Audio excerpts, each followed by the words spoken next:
Hi everyone, I'm Olga Geary. I work for Trans-Pacific. I started in June 2011. I had short hair then and I was blonde. Shorter. Prior to that, they had no one dedicated to deal with community issues, and it was the community were really begging for information, and we had a lot of landfill issues. The first thing I thought of, okay, how do I start communicating with these people? I thought, well, what is the actual issue, and I thought, well, the overlying message should be that waste management is a vital community service.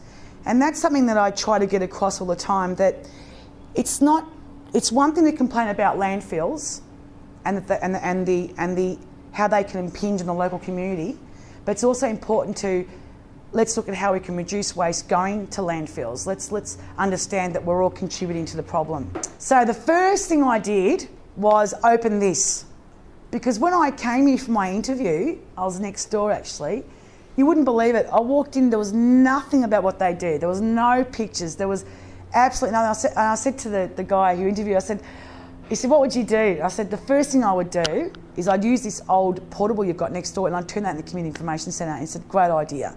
So I think that's probably what got me the job. But I thought it was pretty logical. So this was an empty shell in here. We refitted it out.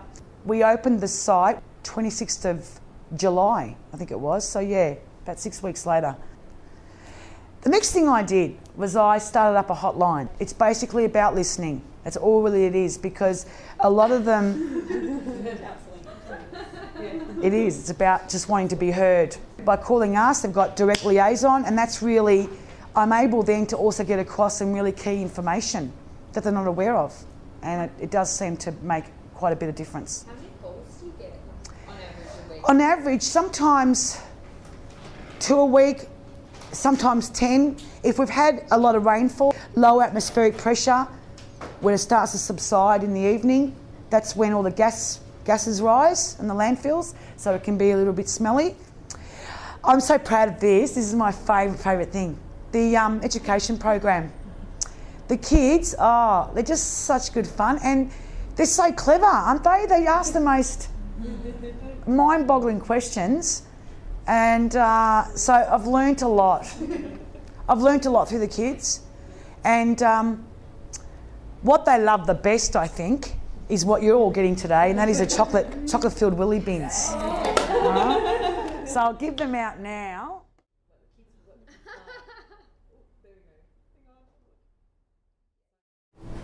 This might be a good time for me to explain some of the issues we've had. Now, prior to 2009, we had no odour complaints. I don't know if you remember, but I certainly remember the storms we had over the summer period of 2009, 2010. We had excessive rainfall. What happens to all that extra rainfall? The cells, the landfills weren't built to manage that excessive amount of water. They just weren't. Cell construction is required for the landfill, but it also is key in managing odour. And it's ongoing. So not only at the very start, before a cell becomes active, and you'll see this on the site today. So we buy this big massive land, okay? And we dig holes in that land. And in fact, here we didn't have to, because historically in Clayton, they were old quarry sites. And the bricks that were recouped from this, the sand that was recovered from these old quarry sites, were converted into bricks, which have helped build, most of Melbourne, really. So of course these empty holes had to be filled, and we took over this area about 10 years ago. All right, so we're dealing with very old landfill cells. Today, they would be built differently. There's more water on the top of the cell, which filters through, and we didn't have, because they're old landfill cells, the infrastructure wasn't there to collect that amount of water and treat it and collect it.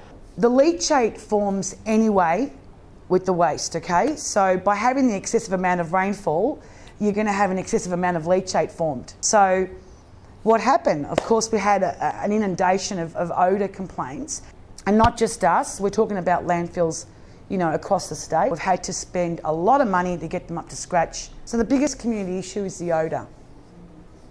So how? how do we reduce the likelihood of odour from our sites? How we've been doing it. So we've had to increase our well base. We've had to put in extra systems in order to deal with that excessive amount of rainfall and pump it out. We've invested in this new infrastructure here that'll process that waste a lot quicker. So rather than it being there for a week, it's there for 2 days. It's done and dusted. And it's taken us quite a bit of time to do it. It's not something you can do overnight.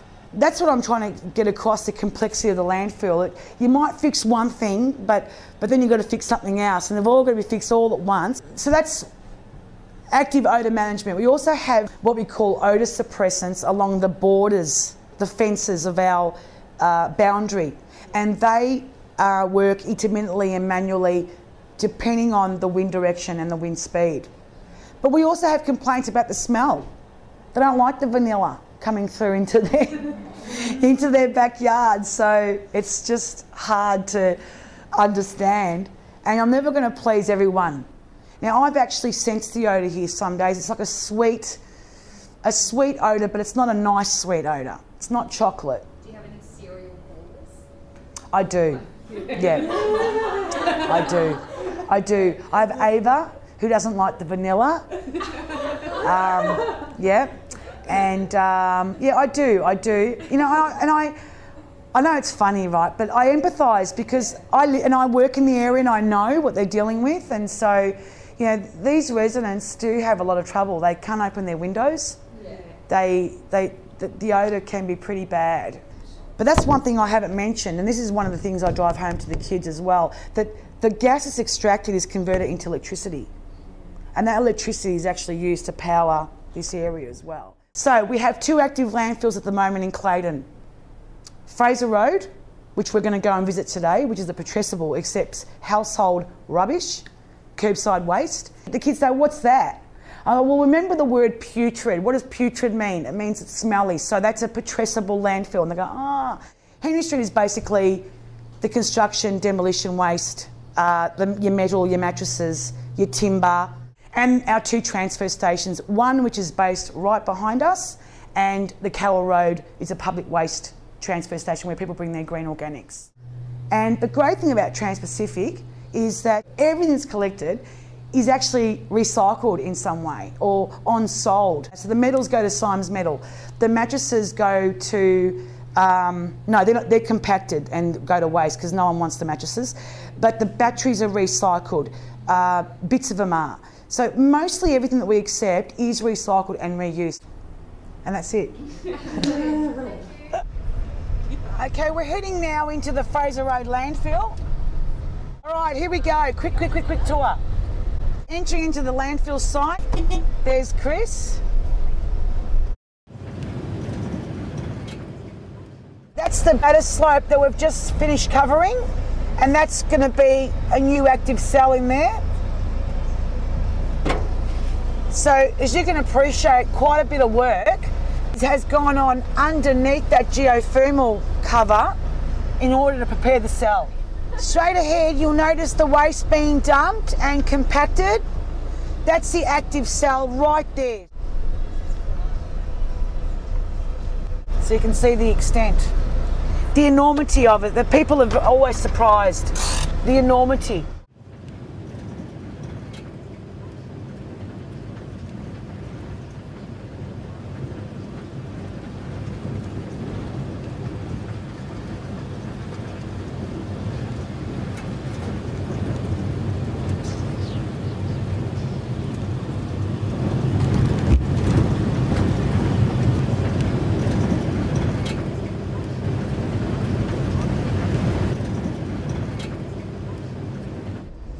So that water cart's obviously travelling from one landfill to the other. Hi, it's Olga from Clayton.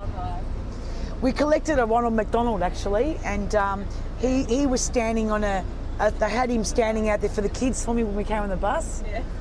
Yeah. Kermit the Frog, you know, it's all been dumped here. See, we charge mattresses $50 each. Yeah, that's pretty. Because you see, it's rubbish you can't really recycle.